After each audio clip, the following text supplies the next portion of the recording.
अघोषित मुख्यमंत्री हेमंत सोरेन जी की वाइफ हो गई हैं। केजरीवाल जी की वाइफ को भी उन्होंने अघोषित मुख्यमंत्री बता दिया। और क्या ये कैसा लोकतंत्र है? वो केजरीवाल के ऊपर अटैक करते हैं कि अगर उनकी वाइफ इन सब मैटर में इन्वॉल्व हो रही है। लोकतंत्र में सवाल ये है कि आप झूठे मुकदमे लगा रहे हैं। चंदा वसूली के लिए आपने ईडी सीबीआई इनकम टैक्स को आगे किया, बड़ी बड़ी कंपनियों से आपने पैसा वसूला है।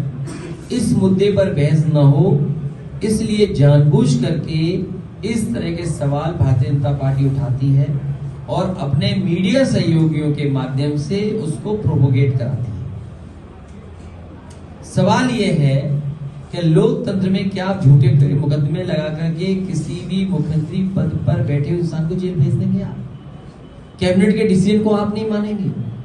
अगर आज आप कैबिनेट के डिसीजन को नहीं मान रहे, कल आपके भी कैबिनेट डिसीजन को कोई नहीं मानेगा। और फिर आज अगर मुख्यमंत्री जेल जा रहे हैं तो कोई मुख्यमंत्री क्यों बनना चाहेगा? वो तो एसओ बनना चाहेगा, नौकरी पाएगा। एसओ की अच्छी नौकरी है कि हमें मुख्यमंत्री जेल भेजने को मिल जाएंगे। आप लोकतंत्र को कमजोर कर रहे हैं, आकर इंस्टीट्यूशन को आप कमजोर कर रहे हैं। इसका मतलब आप लोकतंत्र को कमजोर कर रहे हैं। और इंस्टीट्यूशन को कोई कमजोर कर रहा है तो वो भारतीय जनता पार्टी है। क्या इस पर बहस नहीं होनी चाहिए कि आपने उद्योगपतियों से 1,000 करोड़ रुपए लिए, आपने 500 करोड़ रुपए लिए, 400 करोड़ रुपए लिए, आपने वैक्सीन की कंपनी को नहीं छोड़ा, आपने जिसको ईडी सीबीआई इनकम टैक्स को दबाव बनाया दूसरे दिन पैसा ले लिया।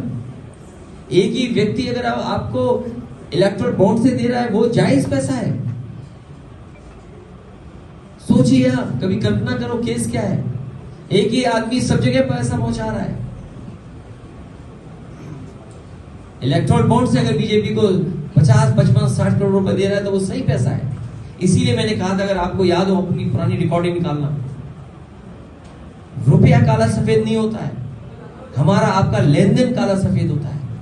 बीजेपी के लोगों ने कहा रुपया काला सफेद है, और आज सुप्रीम कोर्ट या कोर्ट की एक जज ने कहा कि सबसे बड़ा स्कैंडल अगर कुछ कोई हुआ है तो वो नोटबंदी हुई है, जिसमें काले धन को व्हाइट मनी कर दिया गया।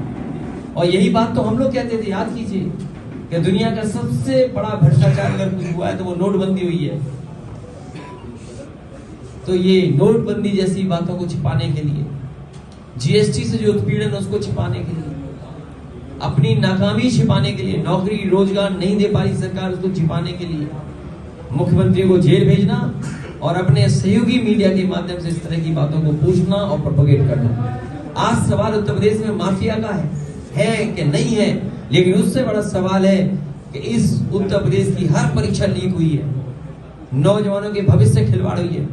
और सोचो यहाँ का ब्रजेश पाल, उसने आत्महत्या कर ली हो डिग्री जला करके, नौकरी नहीं दे पा रही सरकार। इसलिए जो नाराजगी है उससे ध्यान हटाने के लिए इस तरह के सवाल भारतीय जनता पार्टी उठा रही है। क्या मैसेज है? इस बार चुनाव चंदा वसूलियों के खिलाफ होने जा रहा है। ईडी सीबीआई इनकम टैक्स के दबाव बना करके जो चंदा वसूला है उसके खिलाफ मतदान होने जा रहा है। जिस तरीके से दिल्ली के मुख्यमंत्री केजरीवाल, झारखंड के मुख्यमंत्री हेमंत सोरेन, उन्हें झूठा फंसाया गया है, जिस तरीके से मोहम्मद आजम खान साहब और उनके परिवार को झूठा फंसाया गया, जिस तरीके से विधायक इरफान को झूठा फंसाया गया, इसके खिलाफ मतदान होने जा रहा है। और जिस तरीके से गाड़ी पलटा करके इनकाउंटर दिखाने का काम किया, उसके खिलाफ मतदान होने जा रहा है। जिस तरीके से जेल में हत्याएं हो रही हैं, जिस तरीके से थानों में पीट पीट करके हत्याएं हो रही हैं, जिस तरीके से इलाज न मिलने पर अस्पतालों में जान जा रही है, उन सब का हिसाब किताब जनता लेगी। ये शहर, ये लोकसभा वो क्षेत्र है जहां एक नौजवान ने अपनी डिग्री जला दी और कहा कि उस डिग्री से क्या फायदा जो नौकरी हमें न दिला सके। अपने पिता को, माँ बाप को चिट्ठी लिख के गया, बहन की शादी के लिए कह करके गया और माफी मांगते चला गया। क्या ये सरकार ऐसे ही विश्व गुरु बनाना चाहती है भारत को? सोचो, विकसित भारत यात्रा चलाई प्रधानों से पैसा वसूल करके, अपने इन्होंने अकाउंट भरे ईडी सीबीआई इनकम टैक्स के डर का दिखाकर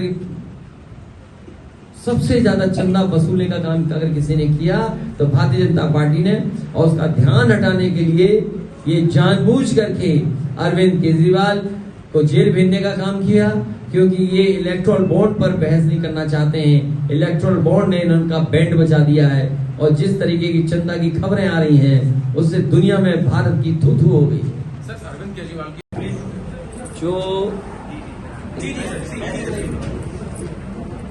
जो भारतीय जनता पार्टी का कार्यकाल रहा है कन्नौज में, कन्नौज के विकास को रोका है। जो कभी अपने सुगंध के लिए शहर जाना जाता था, वो सांसद की करतूतों की वजह से जाना जा रहा है। जो सुगंध का शहर है, समय समय पर सांसद जी के करतूत, जिसमें कभी पुलिस को ठोकना, कभी थाने में जाकर के अपराधियों को छुड़ा देना, और पुलिस तमाशा देखती रही। यही तालिग्राम मुझे याद है जब मैं राष्ट्रपति जी के वोट डालने जा रहा था राष्ट्रपति चुनाव में, उसी के आसपास की घटना है कि तालिग्राम में भारतीय जनता पार्टी के नेता ने मिलकर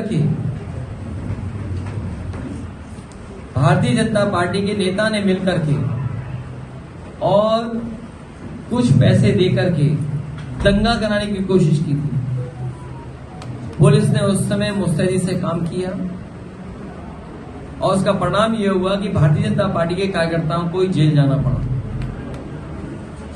अभी कुछ दिन पहले लोधी समाज को अपमानित किया गया।